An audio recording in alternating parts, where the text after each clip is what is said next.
Welcome, dear traveler. The night has opened its quiet pages once again, and you've found your way back to this resting place of history. Just settle in. No effort to make. Breathe in and out. Let the world outside fade a little. Dim the lights, draw the curtains, curl into whatever brings comfort. Perhaps the low hum of a fan or the stillness of a dark room keeps you company. Take a slow breath in and release it gently. Tonight's history is not loud. It is not full of battles, kings, or grand heroes. Instead, we drift into the quiet work of staying alive. Survival not in crisis, but in the ordinary rhythm of daily life. For medieval people, endurance was not a dramatic act. It was woven into the simplest tasks. Preserving food before it spoiled, keeping warm against the cold, avoiding sickness when they could, leaning gently on neighbors without naming it cooperation. Much of that wisdom has faded, not through ignorance, but because convenience replaced necessity layer by layer until the old skills disappeared into silence. Tonight we let those forgotten habits return softly without judgment, like memories stirring beneath the surface. Before we wander further, a gentle reminder. If slow and quiet history brings you rest, you're welcome to like or subscribe, so we can share more journeys like this together. And if you feel called to, let us know in the comments where you're listening from and what time it is for you. Even alone, this space is shared. Now, let the modern world loosen its hold. Let the edges blur, and when you're ready, we begin. Imagine the year is 1348. The world you knew has slipped away. The surface beneath you isn't really a bed, just a straw mattress, pressed flat by years of restless sleep. It rustles softly as you shift your weight, releasing the dry, dusty breath of old grain and brittle grass. The air bites gently at your skin, even indoors. It carries the mingled scents of smoke, damp wool, and the dark wood that has endured long winters and absorbed their memory. Across the room, embers smolder in a small hearth. They are barely light at all, only a faint red glow, a quiet promise that warmth will come if you coax it. That is your first mercy of the day. The light, you are alive this morning. Your body still moves when you ask it to. Your breath continues without permission. The shadow, nothing here is effortless. The water waiting for you may not be clean. The bread could already be stale. Your joints ache in ways no one calls unusual, because to them, you are no longer young. Outside, animals stumble through narrow, muddy streets. Inside, walls offer shelter, but not privacy. And yes, the fleas wake with you. There is no coffee to shake off the fog of sleep, no medicine to soften pain, no certainty about what this day will hold. But there is warmth if you feed the fire carefully. There is food if nothing is wasted. There is knowledge quiet, practical, passed through calloused hands without ceremony. This is not the polished Middle Ages of legend, not the glowing world of tapestries and songs. This is the real morning, a life held together by routine, not heroics. And now, as the embers breathe and the chill eases, the day begins. This was 14th century Europe, a world of small homes, shared resources, and careful use of everything. Morning arrives slowly, not with an alarm, but with sound. A distant rooster, a muffled cough from someone already awake, the soft crackle of embers being stirred back to life. In medieval homes, nothing was ever truly unused. There was no concept of waste as we understand it today. not because people were morally opposed to waste, but because waste meant loss, and loss meant hunger, cold, or worse. You rise carefully, feeling the stiffness in your body. At this age, whatever age you are, the body already carries years of labor. Hands that have lifted, cut, scrubbed, carried. A back that remembers every winter. The room you stand in is everything you own. One space, one fire, one roof. Clothing hangs nearby, worn thin in places, mended again and again. Each stitch tells a small story of survival. Not creativity, not fashion, just endurance. Food is never taken for granted. Breadcrumbs are brushed carefully into a cloth. Bones are set aside, not discarded. Ash from the fire is collected, not thrown away. Ash cleans pots. Ash whitens linen. Ash becomes soap when mixed with fat. Nothing ends its usefulness after a single purpose. In the kitchen, if it can be called that, storage is quiet and deliberate. Grain is kept dry above ground. Vegetables are hung, buried, or dried, depending on the season. Fat is rendered slowly, carefully, never rushed. Animal slaughter, when it happens, is thorough. Meat is eaten fresh when possible. What cannot be eaten immediately is preserved. Skin becomes leather, bones become tools. Fat becomes fuel, food, light. Even sinew finds a purpose. This is not efficiency for pride. It is efficiency for survival. Fire sits at the center of it all. Not roaring, not dramatic, just steady. Fire warms hands stiff from cold mornings. Fire cooks what little food there is. Fire dries clothing soaked from rain. Fire protects against damp, insects, and darkness. And fire must never be wasted. Embers are banked carefully at night. Ash is arranged to keep heat alive until morning. A flame allowed to die is not an inconvenience. It is danger. Fuel is gathered constantly. Not just wood, but anything that will burn. Twigs, brush, dried dung, old thatch. Each piece is stacked neatly, saved for when it will be needed most. This is how medieval people lived with less, by knowing exactly what everything was worth, and by never assuming tomorrow would provide more. As the morning stretches on, these habits repeat themselves, quietly, unremarkably. Survival here is not loud. It hums softly in the background, like breath. As the morning settles in, the house begins to breathe, not in a way that draws attention to itself, but in small, familiar sounds. Wood shifting as the fire warms the room, footsteps moving carefully so as not to waste energy. A pot set gently back onto the coals. In medieval life, energy itself was a resource. Not just firewood or food, but the strength in a body, the warmth held in muscles, the time between sunrise and dusk. Nothing was rushed unless it had to be. Food preparation begins slowly. Grain is measured with care, not because it is scarce today, but because it might be scarce tomorrow. Hands that know the weight of hunger learn to move differently, deliberately, economically. Porridge, pottage, thin broth, meals like these appear simple, but they are built on knowledge gathered over generations. A handful of grain stretches further when cooked gently. Roots soften when simmered long enough. Fat, even in small amounts, carries energy that lasts. Leftovers are not leftovers here. They are tomorrow. A crust of bread is never just bread.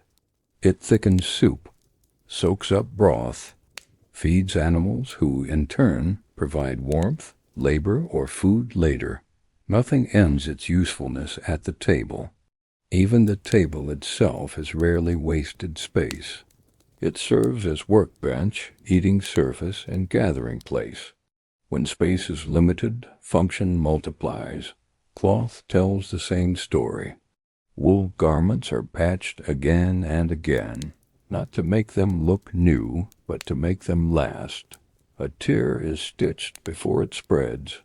A thinning elbow is reinforced early. Old clothing is not discarded when it wears out. It becomes rags, padding, or insulation tucked into walls or bedding.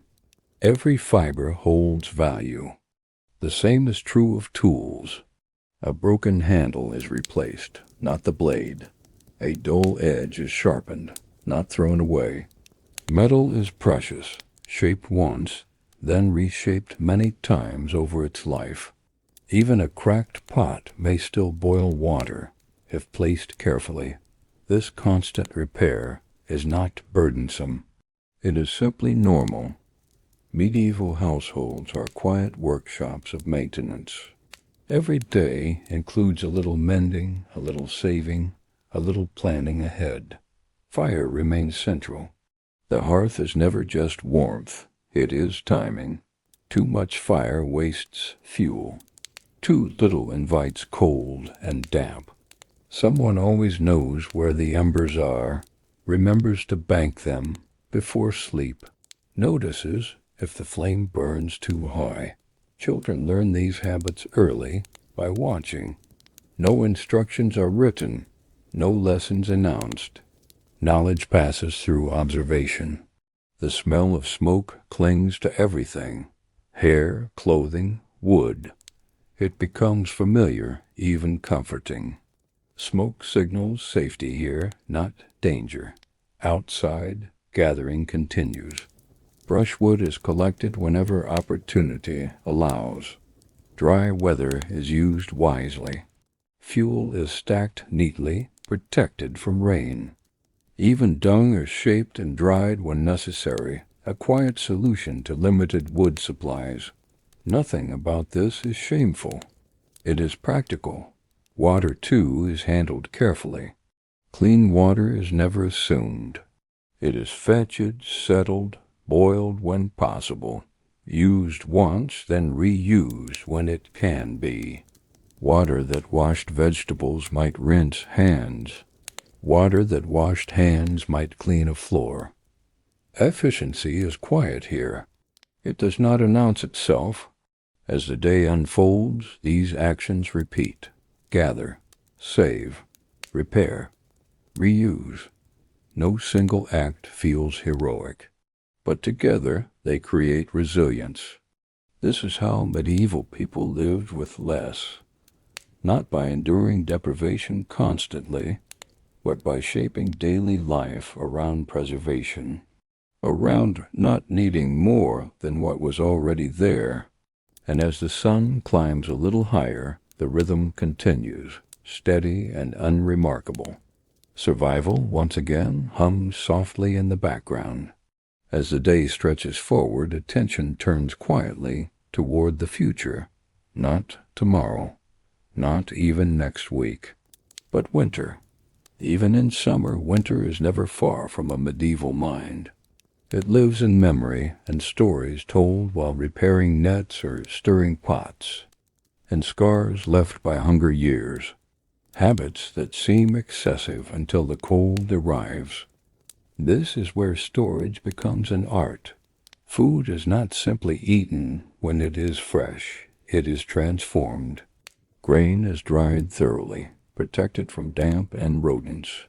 Bins are raised off the ground. Lids are weighted with stones. Salt, when available, is treasured. Meat is not cooked casually. It is smoked slowly, hung high, hidden from insects, thieves, and animals. Fish is split, dried, and stacked in layers that look almost ceremonial. Vegetables disappear underground. Root cellars, pits, shaded holes lined with straw. These become silent allies. Carrots, turnips, onions, apples, all resting in darkness, breathing slowly, The earth keeps secrets well. Even dairy bends to survival. Milk becomes butter. Butter becomes preserved fat. Cheese becomes durable calories, aging patiently while time does its work. Nothing about this is rushed. Preservation requires waiting. Waiting is a skill. Herbs are gathered carefully, not randomly. Leaves are dried flat. Seeds are saved. Bundles hang from rafters like quiet guardians. Some are for flavor. Some are for illness. Some are simply believed to help, and belief itself has value. Wood, too, is stored with intention. Not all wood burns the same. Not all burns when wet. Certain logs are saved for deep winter nights. Others are used quickly. Kindling is protected like treasure. Fire is future warmth made visible. Even ash is saved. Ash cleans pots, helps preserve food. Ash enriches soil. Nothing truly leaves the household cycle. This way of living creates a different relationship with time. Modern life thinks in moments. Medieval life thinks in seasons. Every action is quietly measured against what comes next. If something breaks, it is not merely inconvenient. It threatens the balance, so repairs happen early. Cracks are sealed. Doors are reinforced. Roofs are checked long before storms. Children participate without realizing it. They learn by doing, by carrying, watching, or by listening. There is no concept of extra, only enough. And when enough is achieved, it is protected. Even waste becomes unlikely. Bones are boiled again and again. Scraps feed animals. Animals provide manure. Manure feeds crops. The loop closes gently. This is not romantic. It is demanding, but it is stable. In a world without guarantees, stability is everything. As afternoon light softens, storage spaces grow fuller, slowly, unevenly, carefully. Not every year is good or every harvest was kind, but preparation cushions the blow. And when night approaches and the fire is banked low, there is comfort in knowing that something has been saved. Something has been thought ahead. Something waits.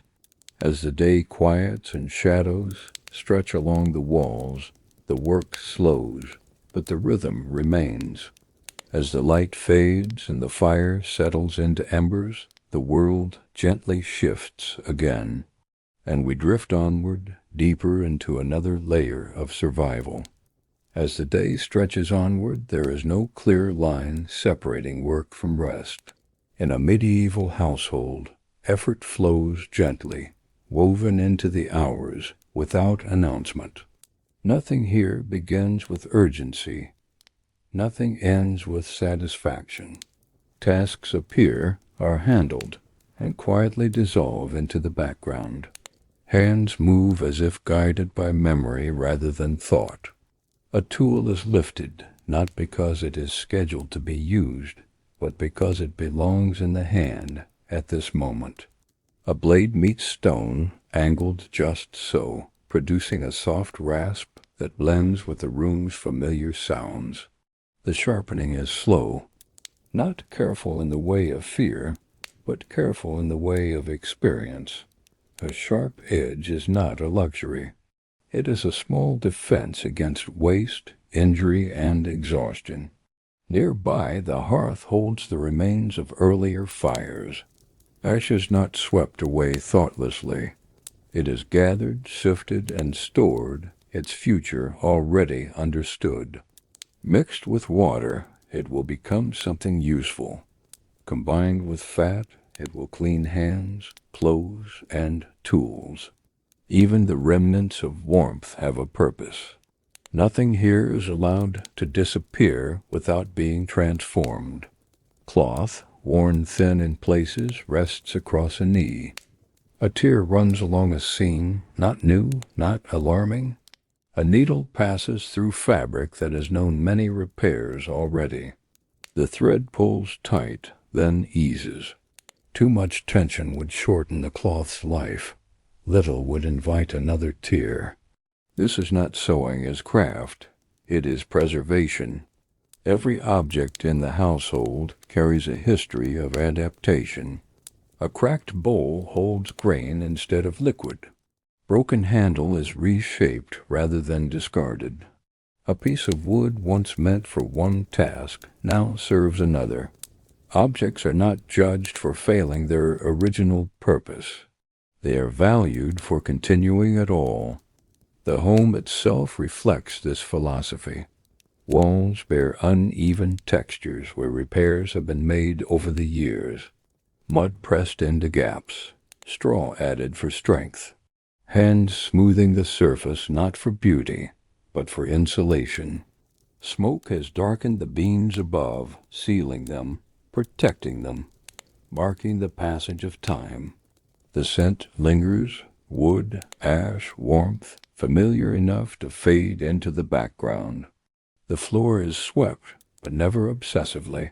Cleanliness here is practical, enough to discourage pests and prevent sickness. Too much effort spent cleaning would steal energy from more urgent needs. Water is treated with respect. It is carried carefully, used thoughtfully, and reused when possible. Water that has washed vegetables may rinse tools. What remains after cooking may feed animals or dampen dry soil. Nothing is wasted simply because it appears used.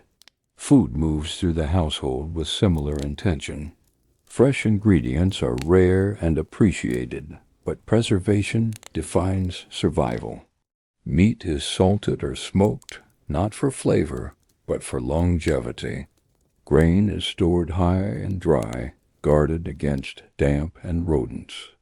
Herbs dry quietly, hanging from rafters, waiting to be called upon. Meals are repetitive, predictable, grounding. Bread fills the stomach even when it lacks taste. Pottage stretches ingredients into sustenance. Fat adds warmth and energy. Hunger is familiar, but starvation is held at a distance through routine and care. Children absorb these habits without formal teaching. They watch hands, save scraps. Observe how fire is banked at night instead of extinguished. Learn how embers are coaxed back to life with patience rather than force. Correction comes gently, if at all. Waste is noticed without shame. Efficiency is learned by watching, not by being told. In this world, abundance is dangerous. It invites complacency. Scarcity is expected, and preparation is constant. Time itself feels different when everything must be maintained. There is no expectation of replacement, no assumption that something new will arrive tomorrow. Instead, attention settles on what already exists, on how long it can last, on how it can be stretched just a little further. A rope frays slowly, its fibers loosening over time. It is reinforced before it fails. A roof leaks just enough to notice. The repair is planned for dry weather, not rushed in desperation.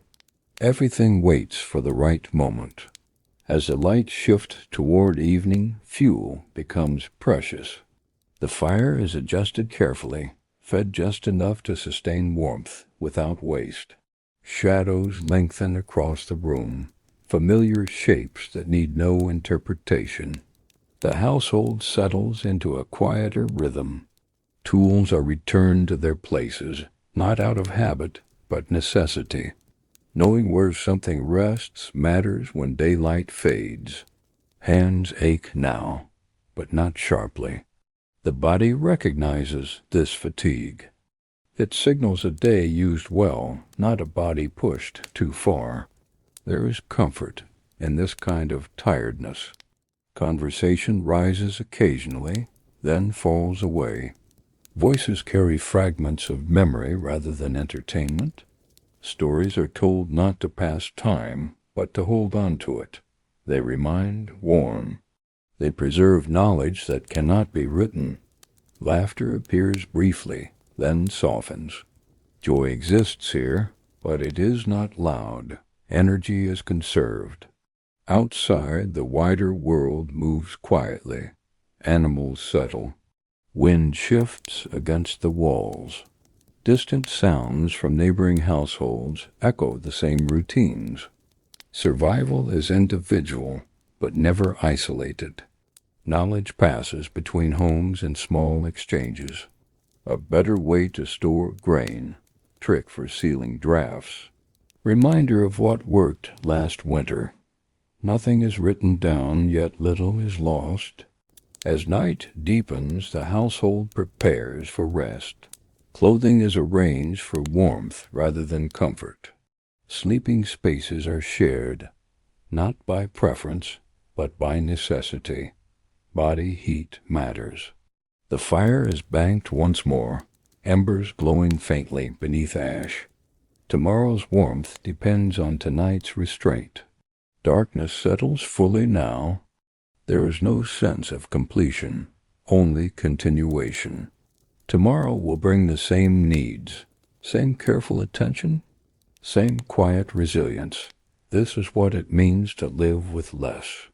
Not deprivation, but familiarity. Not suffering, but adaptation. Survival here is not heroic, it is practiced. And as the household slips into sleep, surrounded by the tools, materials, and habits that sustain it, there is a sense, barely conscious, that this way of living, though fragile, is sufficient. For now, as the fire dims and the room settles into stillness, attention slowly turns inward, away from tools and stores toward the body itself and the quiet ways people learned to endure illness, injury, and pain long before medicine had names. This was everyday life in medieval towns and villages across Europe, a world without pharmacies, without antibiotics, without clear explanations for why the body sometimes failed. Illness does not arrive dramatically in the medieval world. It slips in quietly. A stiffness in the joints that lingers longer than usual. A cough that refuses to leave. Warmth behind the eyes that signals something deeper than fatigue. There is no panic at first. No rush to name what is happening. The body has always ached. Pain is not new here. Instead, attention turns inward. Rest is the first response, not because it is prescribed, but because it is understood. When strength falters, movement slows. Work is redistributed without discussion. Neighbor takes over a chore. A child is kept closer to the hearth. Bed is rearranged nearer to warmth. The household adjusts. In a time without formal medicine for most people, survival depends on noticing small changes before they become dangerous. The body is watched carefully, though not anxiously. A flushed face is noted. Breathing is listened to in the quiet hours of night. Appetite or the lack of it becomes meaningful. Silence tells its own story. Warmth is considered essential. Cold is not just uncomfortable, it is threatening. A chilled body heals more slowly, weakens more easily. Extra layers are added without question. Wool cloaks are wrapped tighter. Furs are shared. If fuel allows, the fire is kept alive longer into the night. Not for comfort, but for protection. Heat is medicine here, so is stillness. Injury, when it happens, is handled with steady calm. Cuts are cleaned with water if it is available and trusted.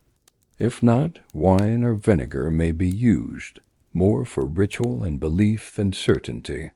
Cloth is applied firmly, pressure held patiently. There is no expectation that pain should vanish. Pain is tolerated, managed, endured. The goal is not relief, it is prevention. Preventing infection, weakness, preventing the slow slide from injury into something worse. Cleanliness exists, though not in modern terms. Hands are washed when possible, especially before tending wounds or preparing food. Linen is aired. Sleeping spaces are shifted if dampness settles in. These actions are not framed as hygiene. They are framed as common sense. Experience is taught what neglect leads to. Isolation is practiced carefully. If sickness feels heavy, feverish, consuming, space is created, not out of fear alone, but respect. A corner of the home becomes quieter. Visitors keep distance. Shared cups are avoided. This is not quarantine by decree. It is instinct shaped by memory. People remember which winters took the most lives. They remember which coughs spread too quickly. Food becomes simpler during illness. Heavy meals are avoided. Broths are favored. Warm liquids, thin porridges, softened bread. Not because nutrients are understood, but because the body accepts them more easily. Eating is encouraged gently, never forced. If food is refused, that too is noted. Ebbs appear here, but quietly. They are not dramatic cures. They are familiar companions. A handful of dried leaves steeped in hot water. Bitter taste accepted without complaint. Belief that plants grown nearby carry a kind of local wisdom. Some herbs are for calming, others for warmth, others simply for comfort. Their use is guided by tradition, passed through generations of watching and remembering. Pain is soothed when possible. Warm compresses, gentle massage, careful positioning during rest. No one expects sleep to be deep or uninterrupted. Sleep comes in fragments. That is enough. Time itself is considered part of healing. Days are allowed to pass without progress. Improvement is slow, and that is accepted. There is no schedule for recovery, only observation. The body, when given warmth, rest, and patience, is trusted to do what it can. And when it cannot, the household adapts again. Loss is familiar here, but it does not erase effort. Every small act of care matters, even if outcomes are uncertain. As evening approaches, the focus remains gentle. The ill are checked quietly. Firelight is adjusted to avoid glare. Voices soften. No one speaks of fear directly. Instead, attention stays on the next small task. Another sip of broth. Layer added. Night endured. This is how people stay alive without medicine. Not through cures, but through care. As days pass, the body learns its limits in small, unspoken ways. Not through diagnosis, not through explanation, but through resistance. A shoulder refuses to lift as high as it once did. A knee protests sooner than expected. Hands stiffen in the cold before the work even begins. These signals are not argued with. They are negotiated. Tasks are rearranged subtly. Movements become economical. Nothing extra is done if it can be avoided. Energy is treated like a finite resource. There is an understanding that strength must last the day and often the week and sometimes the season. So effort is measured carefully. A heavy lift is split into 2 lighter ones. A journey is delayed until midday warmth softens the air. Work that requires precision is saved for moments when the body feels steady. This is not planning in the modern sense. It is intuition shaped by years of repetition. Pain is expected, but certain kinds of pain are respected. A dull ache is tolerated. A sharp pain is avoided. People learn the difference early. They know when to stop pushing, not because of fear, but because pushing too far carries consequences that last. A single injury can shift a life permanently, so caution lives alongside necessity. Aging is not separated from illness. There is no clear boundary. The body slows gradually, and that slowing is absorbed into daily life without ceremony. Older members of the household move differently. They wake earlier or later, depending on comfort. Favor warmth more strongly.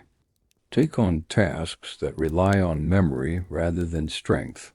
Sorting, watching, repairing. Their knowledge becomes part of survival.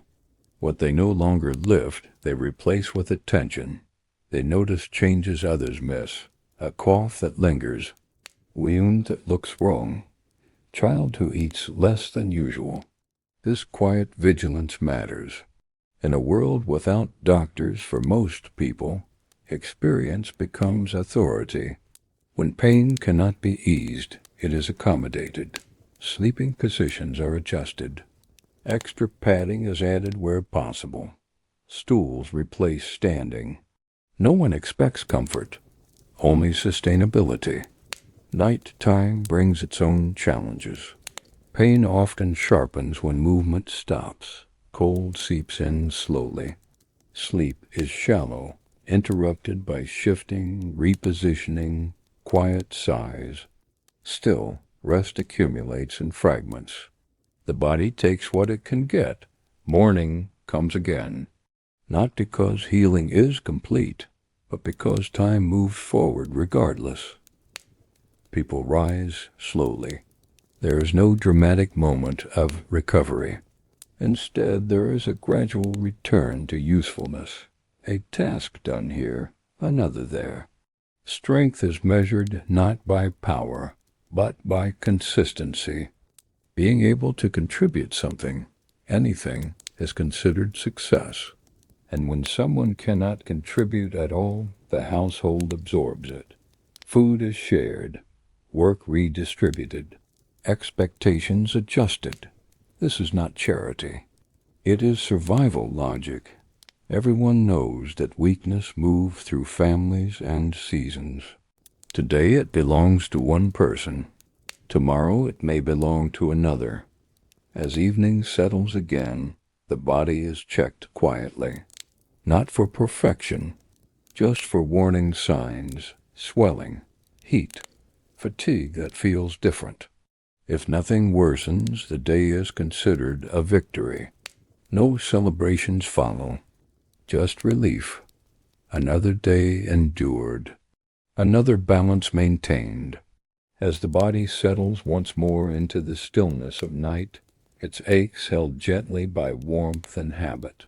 Attention begins to drift beyond muscle and bone, toward the sky above the roof, the wind beyond the walls, and the seasons that shape every life more powerfully than any illness. Not every wound closes. Not every fever passes cleanly. In the medieval world, there is an understanding, rarely spoken aloud, that some changes in the body are permanent. A limp that never fully fades.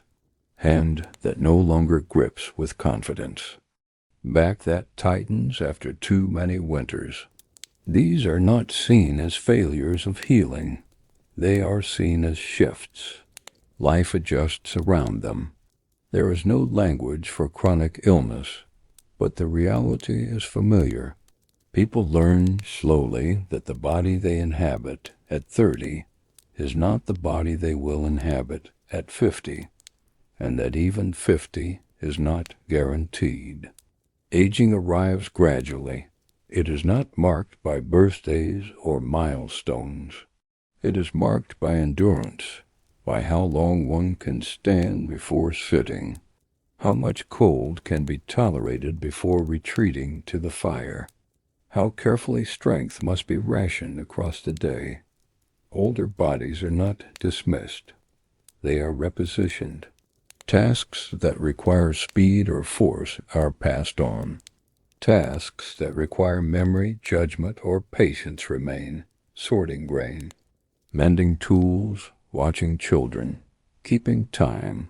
Knowledge becomes a form of labor, and it is valued. An elder remembers which winter killed the most livestock, which herbs soothed coughs best, which wounds turned dangerous. This memory keeps others alive. Pain becomes a companion rather than an enemy. It is not fought. It is acknowledged. People learn which movements awaken it and which calm it.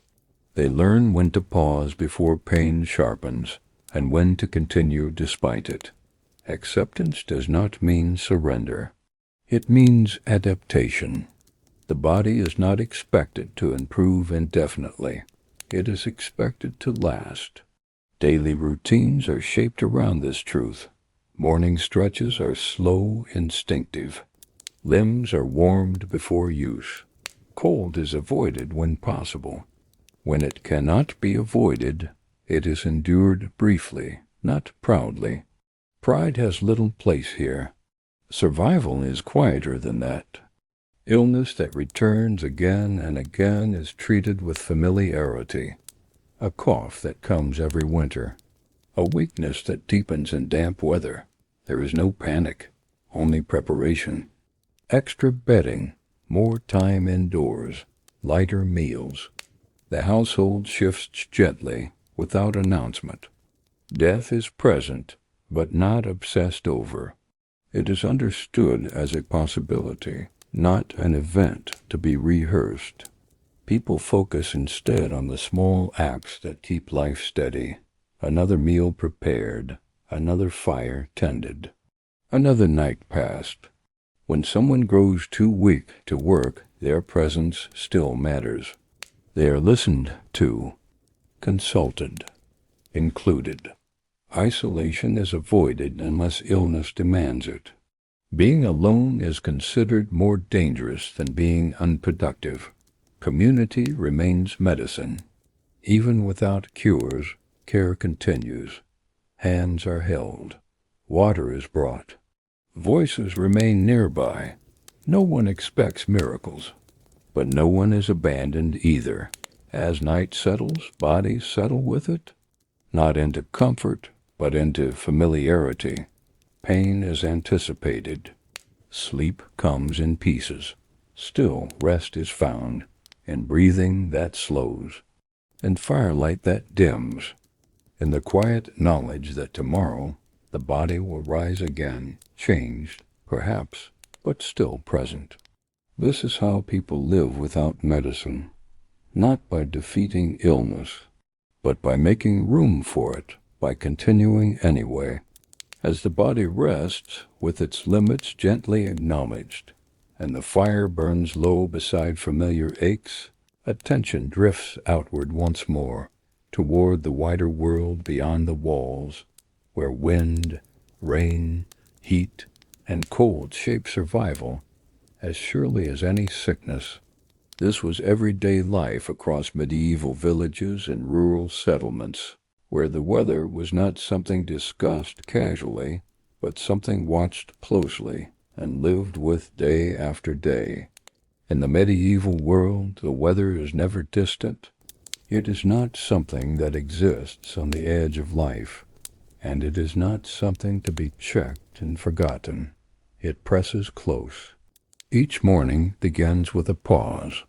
Before anyone commits to the day, there is a moment spent looking outward, at the sky, at the light, at the way the air feels against the skin. These signs matter. They are read quietly, without drama, because experience has taught that the sky rarely speaks loudly before it changes. A low, unmoving cloud suggests rain that will linger. A sharpness in the air hints at frost, even if the ground still looks soft. A sudden calm, especially when it arrives too quickly, is often taken seriously. Plans bend easily around these observations. Nothing here is rigid. Work can wait when it must. Paths can change, hours can shift. Cold is the most persistent presence. It arrives gradually, settling into walls and floors long before winter announces itself fully. People prepare for it early, not because they enjoy it, but because failing to prepare carries consequences. Homes are built thick where they can be. Wood, clay, straw, layered not for comfort, but for resistance. Gaps are patched again and again. A draft is more than an inconvenience. It steals warmth quietly, and warmth is never abundant. Clothing becomes heavier as the year turns. Wool is warm close to the body, sometimes rough, sometimes soft by age and use. It is valued not for how it looks, but for what it does, holding warmth even when damp, forgiving small mistakes, lasting through years of repair.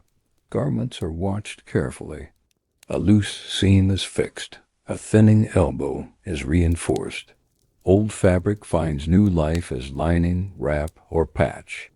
Nothing warm is set aside lightly. Inside the home, the hearth takes on a deeper importance. It is not decorative. It is not symbolic. It is practical, essential, and constantly attended. Fire gives warmth, yes, but it also gives light, and the ability to cook, and a place for bodies to gather when the air grows too sharp. Fuel is used thoughtfully. Embers are preserved overnight whenever possible. Ashes are kept, reused, valued. Letting a fire die completely in winter is avoided when it can be. Relighting it costs more than effort. It costs time spent cold. As temperatures drop, sleeping arrangements change. Beds shift closer to the hearth. Family members sleep nearer together. Sometimes animals are brought inside, not out of affection, but because shared warmth matters. Privacy thins. No one resists this. Warmth is more important. Night brings its own challenges. Cold settles into the body differently when movement stops. Sleep becomes lighter. People wake, adjust their coverings, move closer to the fire or to one another. Caps stay on. Cloaks are worn even indoors. Rest comes in fragments, but it comes. When heat arrives, the rhythm changes again. Work begins earlier in the day, when the air is still cool and movement feels easier. As the sun climbs, activity slows. Shade becomes valuable. Stillness becomes intentional. Water is treated with care. It is carried thoughtfully, sipped rather than rushed.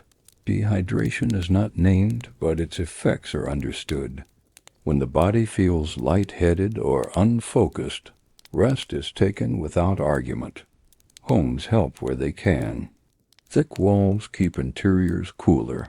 Small windows limit direct sun. Storage spaces are placed where light rarely reaches, allowing food to last a little longer and bodies to cool. Rain alters everything. Paths soften. Fields grow heavy. Travel becomes slower and more uncertain. Wet clothing is dealt with quickly, dried near fire or in moving air. Remaining damp is known to invite sickness. Storms are watched, not challenged. Thunder carries weight. Lightning commands respect. During severe weather, people stay close to home, not because of fear alone, but because experience has taught caution. Seasons are familiar. They do not surprise. What changes each year is preparation. Each winter survived teaches something new. Each summer endured refines restraint. As evening settles, attention turns once more to the sky. Not with worry, just awareness. Tomorrow will shape itself soon enough. As the light fades and the air shifts again toward night, With the wind pressing gently against walls and roofs, attention drifts inward, toward homes shaped by years of weather, and the quiet ways people learned to keep warmth close and danger just outside. As daylight thins and the sky deepens in color, attention turns homeward, not with relief exactly, but with intention. The structure that waits is modest, often uneven, rarely dry in every corner. Still it stands. Shelter is not expected to be perfect. It is expected to hold. Walls lean slightly. Roofs sag where years of weather have pressed them downward. Every surface carries the marks of repair, some recent, some so old they have become part of the shape itself. These marks are not hidden. They are red. A darker patch of wood shows where rain once entered. A thickened seam of clay marks a winter that demanded extra insulation. Each repair tells a quiet story of weather survived. Inside, the hearth draws the eye naturally, not because it is beautiful, but because everything else orients around it. Light comes from it. Warmth spreads outward from it. Meals happen near it. The fire is not fed carelessly. Fuel is added in small amounts, judged by eye and experience. Too much and warmth is wasted. Too little and the fire struggles, demanding more effort later. There is skill in keeping a fire alive without letting it grow hungry or wild. Embers are arranged carefully as evening deepens. Ash is shifted just enough to protect heat without smothering it. The room changes as night settles. Shadows lengthen. The ceiling disappears into darkness. Only the familiar remains visible. Hands, tools, faces near the glow. Movement slows. People sit more than they stand. Tasks become quieter, closer to the body. Mending happens now. Sorting. Small repairs that benefit from stillness rather than strength. Cold presses inward, gradually. It moves along floors first, creeping under benches and beds. Feet feel it before anything else. Extra layers appear without comment. A cloak draped over shoulders. Wool pulled tighter. A stool shifted closer to the fire. Sleeping spaces are prepared slowly. Bedding is arranged for warmth rather than softness. Straw is shifted. Blankets layered unevenly, adjusted by instinct. Bodies will move during the night, and the arrangement must allow for that. Windows, where they exist, are sealed as tightly as possible. Shutters are closed. Cloth may be pressed into gaps. Anything that slows the movement of air helps. Darkness deepens fully now. The fire becomes the only point of reference. Crackling sounds are familiar, comforting. They signal that warmth still lives here. Sleep comes cautiously. Not all at once. The body settles, then wakes, settles again. Cold nudges consciousness back to the surface, and someone shifts closer to the hearth or to another body. There is no frustration in this. Night has always been like this. Heat, when it comes, reshapes nights differently. Summer evenings linger longer. Doors may be left open. Air is encouraged to move. Sleep happens closer to the ground where the air is cooler, sometimes outside if conditions allow. Even then, caution remains. Dampness is avoided. Wind is watched. Shelter is not abandoned lightly. Rain at night brings a different rhythm. Drops strike roofs steadily. Leaks are noted in the dark, remembered for repair later. Buckets may be placed beneath steady drips. Sleep adjusts around them. There is patience here. Storms pass eventually. Morning will bring work again. Through all of this, the home does what it can. It holds warmth imperfectly. It blocks wind unevenly. It offers refuge, not certainty, and that is enough. Shelter is not about comfort. It is about buying time. Another night, another morning, another chance to adjust again. As the fire settles into a quieter glow and the night deepens around familiar walls, attention drifts outward once more, toward the turning of seasons themselves, and the slow, patient strategies that carry people through months of cold, heat, and change. Seasons are not background scenery here. They are active forces, shaping thought long before they arrive. Long before winter shows its teeth, it is already present in the mind. People notice the angle of the sun without thinking about it. They feel how evenings cool earlier than expected. They listen to the wind and recognize when it carries a sharper edge. These signals are not dramatic. They are familiar. Preparation begins quietly. Nothing sudden. Nothing announced. A little more fuel is set aside each week. Clothing is checked, then checked again. Tools meant for cold months are brought closer, repaired while hands are still steady. Winter is not feared exactly. It is respected. Food stores are adjusted with care. Not abundance, balance. Grain is portioned. Dried foods are inspected. Anything suspect is used sooner rather than later. Waste now means hunger later. Homes shift subtly. Sleeping areas move closer to the hearth. Unused spaces fall into darkness for months at a time. Movement becomes more centralized, more efficient.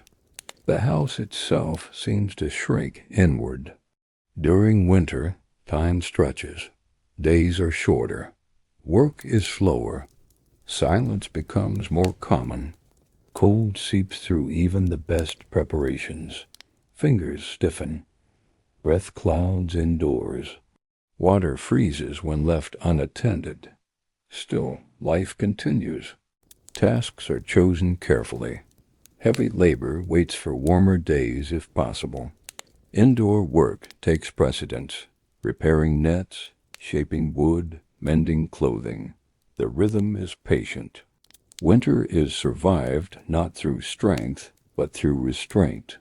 Spring arrives unevenly. Some years it comes gently, others with storms that undo months of careful planning. Snowmelt turns paths to mud. Cold lingers longer than hoped. People wait. They test the air cautiously, never trusting early warmth. When planting begins, it does so with hesitation. The ground is touched, not rushed. Seeds are placed with intention. Too early, and frost kills them. Too late, and harvest suffers. This balance is learned through years of loss and memory. Spring is hopeful, but never careless. Summer brings its own challenges. Heat presses down during long days. Work begins early and pauses often. Shade is valued. Bodies move slower, not from laziness, but from understanding. Overexertion leads to mistakes. Mistakes lead to injury. In hot weather, water becomes precious again. Not scarce, but essential. People drink steadily rather than greedily. They avoid midday sun when possible. Homes open themselves to airflow. Doors are propped. Shutters adjusted. Even animals are positioned carefully, moved into shade, watched closely. Summer abundance hides danger. Food spoils faster. Illness spreads more easily. Cleanliness matters more now. Hands are washed when they can be. Containers are cleaned thoroughly. Decay is not ignored. Autumn follows quietly. It smells different before it looks different. Damp leaves. Cool mornings. Smoke lingering longer in the air. This is the season of urgency without panic. Harvest is gathered steadily. Nothing is rushed, but nothing is delayed. Fields are cleared. tools cleaned and stored, homes prepare again, knowing what comes next. Each season teaches something slightly different. Winter teaches patience, spring teaches caution, summer teaches restraint, autumn teaches gratitude mixed with realism. Together they form endurance, not heroism, not triumph, just the ability to continue. People do not expect the seasons to improve, they expect to adapt. That expectation is the difference. It is what allows survival to feel ordinary, even when it is anything. But as the year completes its quiet turn and preparations settle into habit once more, the focus drifts away from weather and shelter, toward the unseen force that mattered just as much, the people themselves and the shared bonds that made survival possible at all. This was not a world built for solitude. Privacy, as it exists today, would have felt strange here, suspicious even. Life unfolded in shared spaces, overlapping rhythms and constant awareness of others. From the moment a person woke, someone else was already nearby, breathing in the same air, listening to the same sounds, waiting for the same day to begin. Community was not an abstract idea. It was practical, necessary. A person living alone did not represent independence. They represented risk. If illness came, no one noticed. If injury happened, there was no help. If supplies ran low, there was no buffer. Survival depended on being seen. Villages formed not just for protection, but for continuity. Someone always heard the cough that lingered too long. Someone noticed when a routine changed. Someone asked questions not out of curiosity, but out of responsibility. Work was shared because it had to be. Fields required many hands. Harvests demanded timing. Construction depended on coordination. No one person could manage it all. Labor followed patterns that felt almost instinctive. People stepped into roles shaped by ability rather than choice. Strength, experience, age all quietly determined contribution. Children watched and absorbed. Adults worked and adjusted. Elders advised and remembered. No formal instruction was needed. Knowledge traveled through proximity. A skill was learned by standing close, by watching hands move, by trying, failing, and trying again under familiar eyes. Mistakes were corrected softly, because tomorrow the same hands would be needed again. Trust grew not through words, but through repetition. Seeing someone show up day after day, seeing them share when they had little, seeing them stay when leaving would have been easier. This trust was not sentimental. It was earned. And it was fragile. A person who took without giving, or refused to help when needed, quickly found themselves isolated, not punished, simply unsupported. In a world without safety nets, social memory mattered. People remembered who carried their weight. They remembered who didn't. Care was practical, not performative. When someone fell ill, others adjusted. Food was brought quietly. Workloads shifted without announcement. Children were watched without being asked. No gratitude was expected, because next time the roles would reverse. Illness was not seen as failure. It was understood as part of life. So was aging. So was weakness. No one stayed strong forever. Community allowed people to be human without being disposable. Nighttime reinforced these bonds. Darkness erased distance. Sounds carried farther. Firelight drew people together. Stories were shared not to entertain, but to anchor. They reminded everyone who they were, where they came from, and what had already been survived. These stories carried warnings. They carried memory. They carried instruction disguised as familiarity. Through them, children learned what not to touch, where not to go, and why certain choices had consequences. No manuals, no lectures, just voices, low and steady, passed from one evening to the next. Conflict existed, of course. People argued. Tempers flared, grudges formed, but resolution mattered more than victory. Unresolved conflict weakened the group, and everyone knew it, so disputes were contained, handled quickly if not gently, because survival demanded cohesion. A fractured community was vulnerable to hunger, outsiders, despair. Togetherness did not mean closeness in the modern sense. It meant reliability, knowing someone would be there when needed. You would be expected to do the same. That expectation was grounding. It gave life shape. It made hardship bearable. Not because it disappeared, but because it was shared. There were rules here, but most of them were never spoken aloud. They didn't hang on walls. They weren't written down. No one announced them in the morning. And yet, everyone knew them.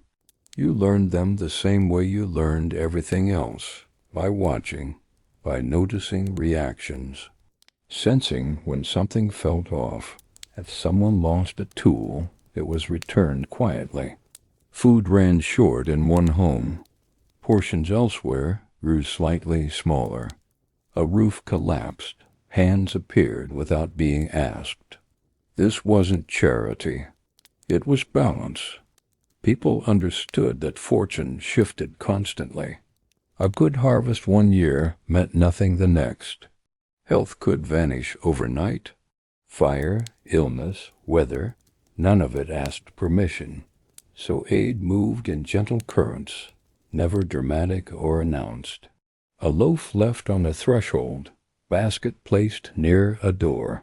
Child walking home with more than they left with. No one said thank you, not because gratitude didn't exist, but because acknowledgement created imbalance. Today it was you. Tomorrow it would be someone else. Keeping score would only fracture the rhythm. Mutual aid worked best when it felt invisible. Labor followed similar rules. If someone worked slower, others adjusted their pace.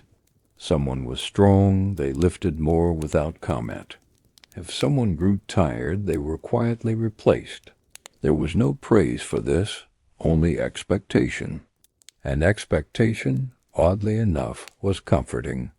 It meant you belonged. People noticed absence more than presence. When someone didn't show up, heads turned. Questions formed, not suspicion, concern. Illness was assumed before laziness. Injury before neglect. The community responded before certainty. Someone would check, would report back or stay. This web of attention kept people alive. Not through perfection, but through care. Even children participated. They carried messages, fetched water, watched younger ones.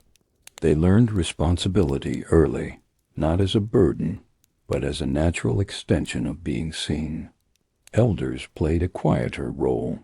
They no longer labored heavily, but their value had shifted rather than diminished. They remembered seasons that others had forgotten, recalled mistakes that were no longer visible. They knew which remedies worked, and which stories were warnings disguised as myths. Their presence steadied the group. Advice was offered sparingly. Too much guidance could feel like control. But when they spoke, people listened, because memory was survival. Social boundaries existed, too. You didn't take more than your share. Didn't refuse help when it was offered or isolate yourself without reason. Breaking these norms didn't bring punishment. It brought distance. Conversations shortened. Offers stopped coming. Eyes moved past you instead of toward you. Isolation here was dangerous, not emotionally, physically. Reintegration required effort, contribution, consistency, time. Forgiveness existed, but it moved slowly. Celebrations reinforced connection. Not lavish affairs, but simple gatherings, harvest meals, seasonal markers, religious observances. They reminded everyone that survival wasn't only about endurance, it was also about meaning. Sharing food wasn't indulgence, it was reaffirmation. A way of saying we are still here, together. Music and laughter surfaced briefly, then faded back into routine. Joy was allowed but not clung to. Too much celebration felt risky. Hope was balanced with caution. Even grief followed communal patterns. When someone died, the work didn't stop, but it softened. Tasks were redistributed. Children were absorbed into other households. Belongings were shared carefully. Life continued, not because loss didn't matter, but because stopping would only create more of it. This is how communities endured, not through grand gestures, but through thousands of small adjustments made without being noticed. No one called it resilience. They simply called it life. In a world without locks that truly locked, without lights that chased away the dark, safety came from something softer. It came from being known. Everyone noticed everyone else, not in a sharp or intrusive way, but in the slow, habitual way that develops when lives overlap every day. People recognized footsteps. They knew the rhythm of a neighbor's cough. They could tell who was approaching by the sound of breathing in the cold. This awareness wasn't suspicious. It was protective. At night, when the village settled into shadow, there was no official watch in many places. There didn't need to be. Someone was always awake. A mother nursing. An elder sleeping lightly. Worker returning late. The darkness was shared. If something felt wrong, a sound out of place, movement that didn't belong, it traveled quietly through the space. A door opened. Head turned. Presence appeared. Threats were rarely confronted directly. They were discouraged by attention. Even strangers sensed it. To walk into a place where everyone knew each other was to feel exposed without being targeted.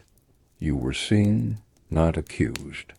That alone kept many dangers away. Memory lived in conversation. Not long stories told all at once, but fragments woven into daily speech. Someone would mention a winter long ago. Another would correct the year. A third would add what happened after. These small recollections carried lessons. Where not to build. When the river rose. What illness came after certain rains. The past wasn't distant. It hovered just behind the present, guiding choices quietly. Children absorbed this knowledge without being taught. They heard it repeated in different ways, at different times, until it settled naturally. No memorization, just familiarity. Mistakes weren't hidden. They were referenced gently. A collapsed roof became a reminder. Failed harvest became a caution. Bad decision lived on in softened language. No blame, only memory. People watched over each other in subtle ways. If someone seemed unwell, others adjusted their expectations. Workloads shifted. Tasks changed. If someone grew withdrawn, conversation found them again. Not prying, inviting. A question asked while sharing food. Comment made during routine labor. Isolation was treated as a condition, not a choice. Dangerous weather brought people closer. Storms weren't faced alone. Doors opened, spaces were shared. Body heat mattered. So did reassurance. Fear dissipated faster in company. Even conflict followed patterns of containment. Disputes were rarely private. They unfolded where others could hear. Not to shame, but to prevent escalation, witnesses stabilized emotion, raised voices softened when they echoed off familiar walls. Resolution mattered more than victory, because unresolved tension threatened survival. A divided community didn't endure.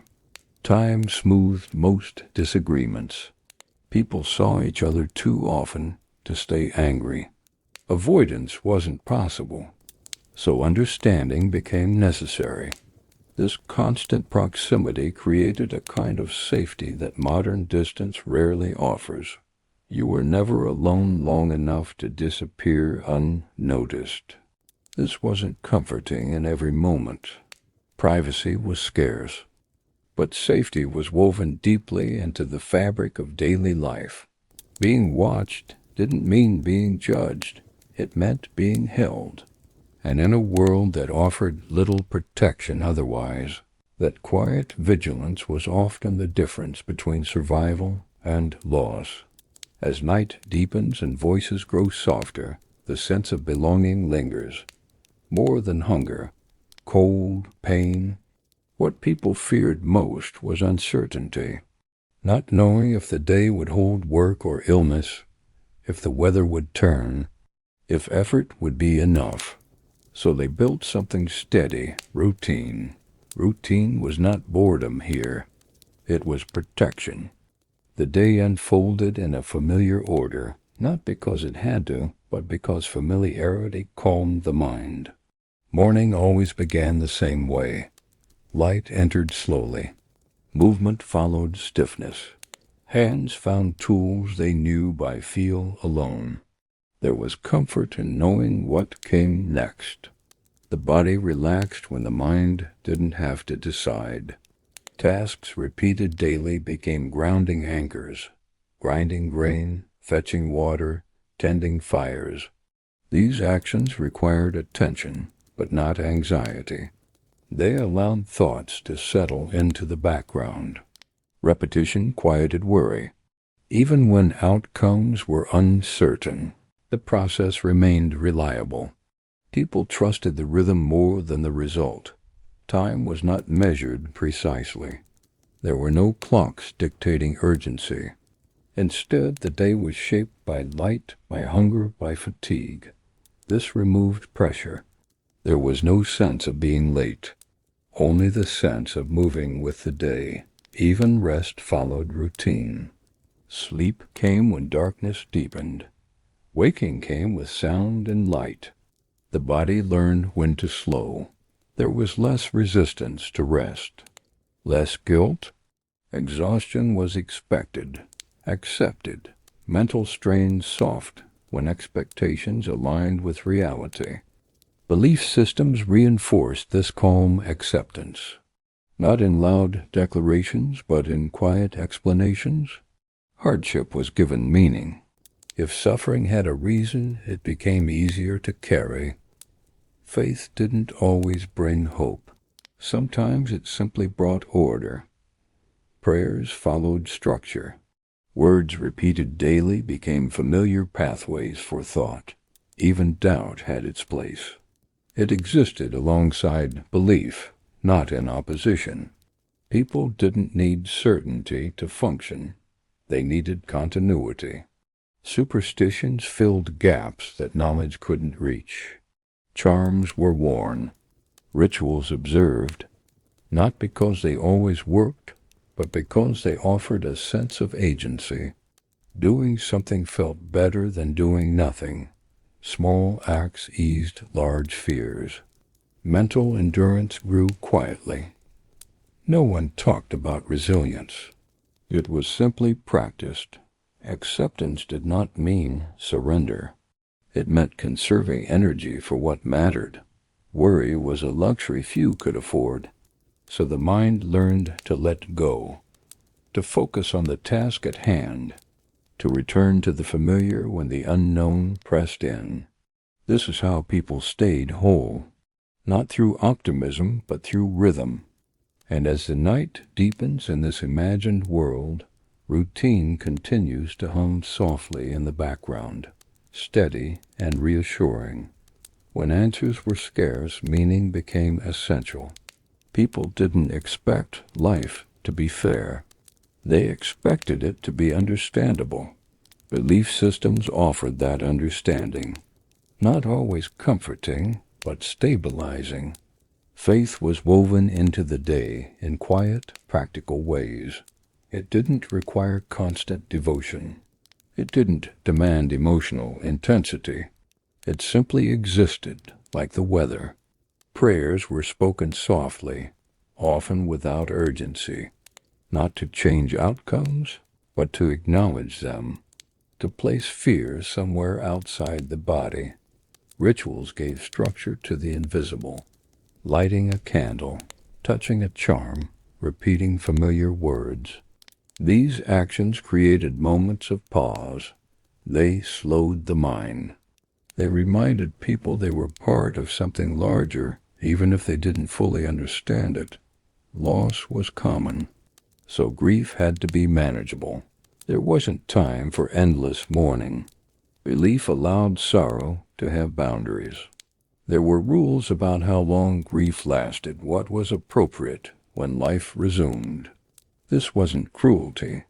It was preservation. People grieved together, then returned to routine. Shared belief softened isolation. Fear of illness, death, and disaster was constant, but it was framed. Plagues weren't random. Storms weren't meaningless. Attributing cause brought a strange kind of peace. Not knowing why was more frightening than believing there was a reason. Even superstition served a purpose, avoiding certain actions, observing certain days. These practices offered predictability. They created the illusion of control, which calmed the nervous system. Children learned these beliefs early. They absorbed them without question, not because they were forced, but because they were everywhere. Stories reinforced lessons, not grand myths, but quiet tales told while working. Stories explained danger, warned against mistakes, and offered examples of endurance. They didn't need to be true in every detail. They needed to be useful. Nighttime was when belief felt closest. Darkness amplified fear. So rituals gathered there, prayers before sleep, charms placed nearby. The mind settled more easily when fear had somewhere to go. Sleep came more readily when the day felt complete. Acceptance grew over time. Not passive acceptance, but practiced calm. People learned not to fight what couldn't be changed. This conserved energy. It reduced despair. Mental survival depended on knowing where effort mattered and where it didn't. Faith, superstition, and ritual blurred together. They weren't separate systems. They were tools, used as needed. And when they failed, routine carried people forward anyway. As belief settles into the background, like embers glowing low, there's one more quiet layer to explore. Hope in the medieval world was not loud. It didn't announce itself. It didn't promise transformation. It was small, and it was careful. Hope lived in ordinary expectations. That the fire would stay lit through the night. Bread would rise as it had yesterday. Body would wake again in the morning, stiff perhaps, but usable. People did not imagine radically better futures. They imagined continuity, and that was enough. The mind learned to measure happiness differently. Joy was not constant pleasure. It was the absence of crisis. A quiet day, full stomach, familiar sound returning at the expected hour. These were victories. Acceptance did not mean giving up. It meant choosing where to place attention. Worrying endlessly about what could not be changed was considered wasteful. Energy was precious. Emotional restraint became a form of strength. People learned to hold feelings without indulging them, not because emotions were forbidden, but because they were impractical. Grief was acknowledged, then folded into daily movement. Fear was recognized, then set aside to allow work to continue. Anger flared, then cooled. This wasn't emotional numbness. It was emotional economy. Children learned this by watching adults. No lectures, no explanations, just example. They saw how disappointment was met with silence, how loss was met with shared labor, how frustration softened when something useful needed doing. Life trained the mind to keep moving forward, even when answers never arrived. Time itself was understood differently. Days repeated. Seasons circled back. Life felt less like a line and more like a wheel. This softened the fear of endings. What ended would return, if not in the same form, then in rhythm. Even death fit into this understanding. It was present, but not sensational. People lived alongside it, not constantly bracing against it. Funerals were brief. Mourning was shared. Then life resumed, because it had to. The future was not imagined as improvement. It was imagined as survival continuing. That mindset steadied the mind. There was comfort in predictability. Comfort in knowing tomorrow would resemble today. Even hardship was familiar, and familiarity reduces fear. In the evenings, when work slowed, people rested without expectation. They did not seek constant stimulation. Silence was normal. Stillness was allowed. The mind settled naturally when it wasn't pushed. Sleep arrived gradually, not forced, not rushed, just welcomed. And in that quiet acceptance, people endured. Not heroically, not dramatically, but steadily. As the last thoughts loosen and the weight of centuries fades into background hum, we prepare to leave this world gently. The story now turns toward reflection. The world they lived in was not built for comfort. It was built for continuity. And yet, somehow, people endured, not through brilliance or strength alone, but through habits so ordinary they barely registered as effort. They survived by paying attention, by conserving energy, accepting limits, leaning into routine rather than resisting it. What has faded with time is not their hardship, but their quiet intelligence. They knew how to stretch what they had, how to rest before exhaustion arrived, how to live with uncertainty without being consumed by it. They did not expect life to be easy. They expected it to be manageable. And because of that, they built systems, mental, social, and practical, that carried them forward. Tonight we walk through those systems gently. We began by waking into a medieval world where survival was woven into every small action.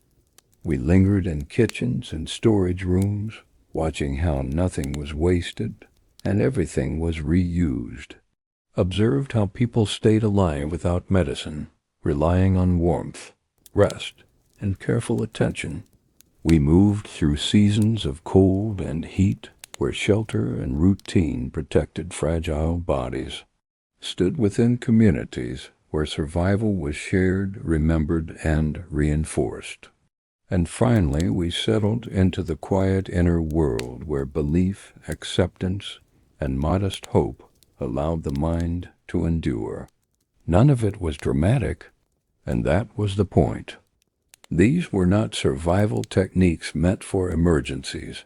They were ways of living. Today, survival feels invisible. Lights turn on, water runs, food appears sealed and ready. And yet the human mind has not changed. It still seeks rhythm, needs rest, calms when life feels predictable and contained. Perhaps that's why these stories feel soothing. They remind us that endurance doesn't require constant striving.